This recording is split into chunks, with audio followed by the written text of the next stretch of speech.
शुक्रिया संचालक महोदय। ठीक है, यही से बोल देते हैं, यही से। मैं सबसे पहले इस पवित्र धरा को नतमस्तक होकर प्रणाम करता हूं और मैं अपना परिचय देना चाहता हूं। मैं एक छात्र नेता हूं और एक सामाजिक लीडर भी हूं और मैं उस जगह से आया हूं जिस जगह ने वीरांगना फूलन देवी को दो बार संसद तक पहुंचाया। मैं मिर्जापुर की धरती से आया हूं।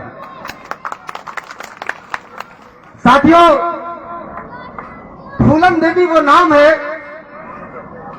जो नाम सुनते ही शरीर में कंपन हो जाता है। आदमी अगर निराश हो तो उसके अंदर आशा की किरण आ जाती है।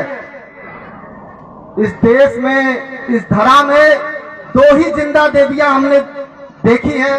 मैंने तो वीरांगना जी को साक्षात देखा था, मैं छोटा था, मेरे गांव में आती रही है। मेरी माँ बहनें हमेशा उनके बीच में रही, मेरी माता जी उनकी सेवा भी की। लेकिन हम जब किताबें पढ़ते हैं तो सिर्फ 2 देवियों का जिक्र मुझे बहुत अच्छे से लगता है कि करना चाहिए। एक ज्योतिबा फूले जो शिक्षा की देवी थी, दूसरी न्याय की देवी जिनके धरा पे, जिनकी जन्मभूमि के खड़े हैं, फूलन देवी थी। साथियों, ज्योतिबा फूले ने सबसे पहले महिलाओं के लिए विद्यालय खोला, तो फूलन देवी ने सबसे पहले महिलाओं के लिए न्याय की आवाज उठाई। फूलन देवी की लड़ाई किसी जात, विशेष समुदाय, धर्म से नहीं थी। उनकी लड़ाई आत्मसम्मान की लड़ाई थी और मुझे लगता है ये लड़ाई अधूरी है।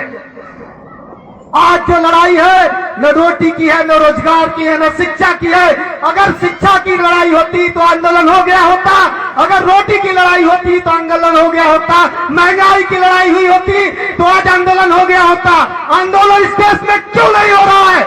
इसलिए नहीं हो रहा है कि 60% आबादी को इतना दबाया गया इस 70 साल की आजादी में कि वो आज 60% की आजादी, 70 साल की आजादी इस 60% समुदाय को नहीं मिली।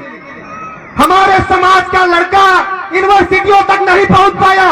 हमारे समाज के लोग गए संसद में, लेकिन वो भी धनिक रहे।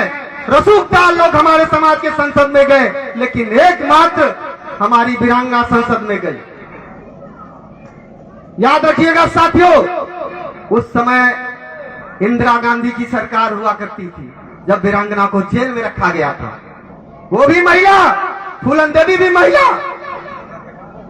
लेकिन याद रखिएगा, 11 साल उन्हें बिना मुकदमा चलाए जेल में रख दिया गया।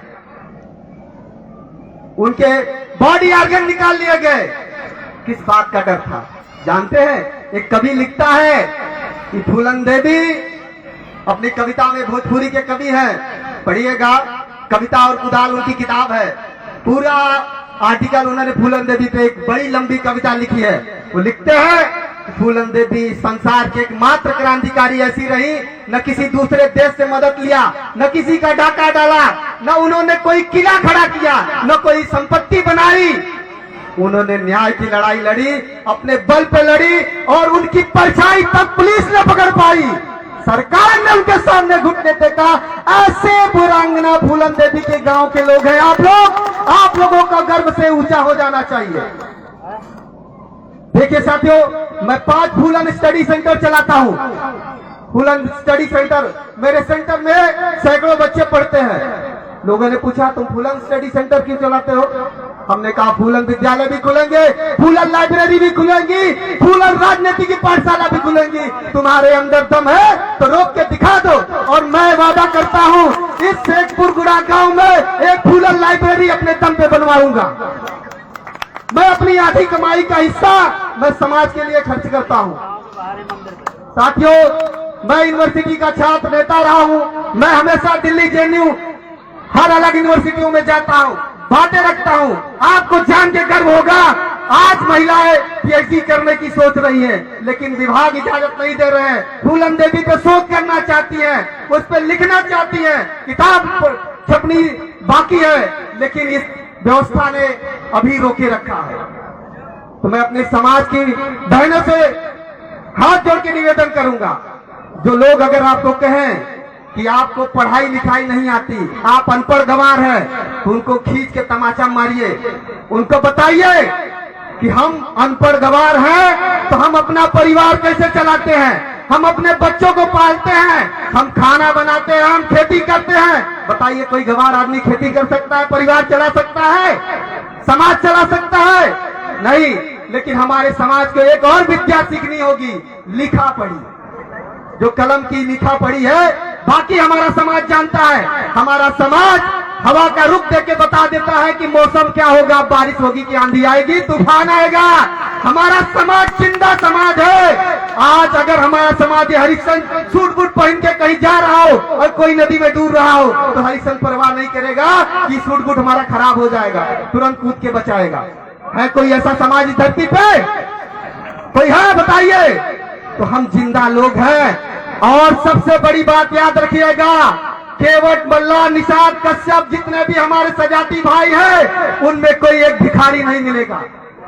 हो सकता है हमारे समाज के लोग दारू पीते हो, जुआ खेलते हो, लेकिन भीख नहीं मांगते, न किसी के सामने घुटने टेकते हैं। अगर आपकी नजर में कोई भिखारी हो तो मुझे बता दीजिएगा।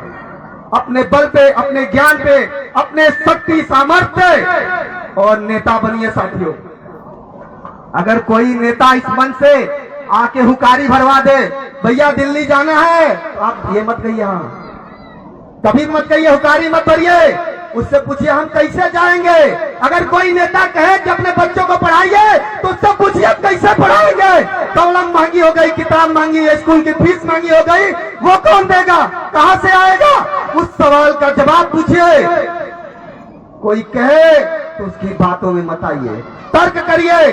आप बहुत ज्ञानी हैं, आपके पास बहुत ज्ञान है, आपके पास बहुत सामर्थ्य है, आपके पास बहुत शक्ति है और आप सरकार बदल सकते हैं। इतिहास आपका गुलामी का नहीं रहा, याद रखिएगा साथियों। किसी किताब में मल्लाहों की गुलामी का इतिहास नहीं है। अगर हो तो बता दीजिएगा। कोई पढ़ा लिखा बता दे कि अंग्रेजों के गुलाम मल्ला रहे हो, मुगलों के गुलाम मल्ला रहे हो, तुर्कों के गुलाम मल्ला रहे हो, किसी के गुलाम मल्ला नहीं रहे हैं। मल्ला ने हमेशा सबसे बड़ा युद्ध किया है। अंग्रेजों को भगाया तो सबसे ज्यादा मल्लाहों ने अपनी कुर्बानी दी। हाँ, वो अलग बात है कि हमें ताम्रपत्र नहीं मिला, हमें स्वतंत्रता सेनानी का तमगा नहीं मिला।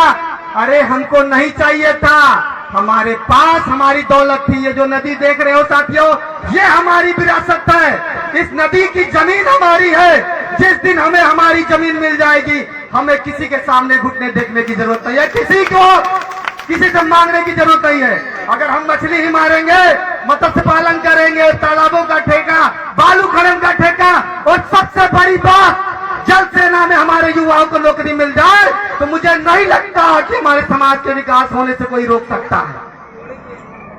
तो साथियों, मुझे लगता है कि हमें एक बार इंकलाबी नारा लगाना चाहिए हमारी वीरांगना के लिए। वीरांगना फूलन देवी जिंदाबाद, जिंदाबाद। वीरांगना फूलन देवी अमर रहे, अमर रहे। साथियों, आपसे ज्यादा मेरी आवाज में ताकत है, मुझे आपकी आवाज में ताकत है। इस माइक से, इस मंच से बिना जो आवाज की ताकत मेरी अगर आखिरी वक्ता को न सुनाई, आखिरी श्रोता को न सुनाई दे, तो मेरे वक्तव्य में दम नहीं है। तो वीरांगना फूलन देवी अमर रहे। आवाज दो, हम एक हैं, आवाज दो, हम एक हैं। लड़ेंगे, जीतेंगे, लड़ेंगे, जीतेंगे। और ये लड़ाई अपने आत्मसम्मान की लड़ाई होगी, अपने हक हकूक की लड़ाई होगी। और किसी की सामने हमें हाथ फैलाने की जरूरत नहीं है। हमारा हक अधिकार हमें मिल जाए तो हम देने वाले लोग हैं, हम किसी के सामने झुकने वाले लोग नहीं, हाथ फैलाने वाले लोग नहीं। जय जय निषाद राज, जय केवट समाज, जय मल्ला समाज, जय फूलन।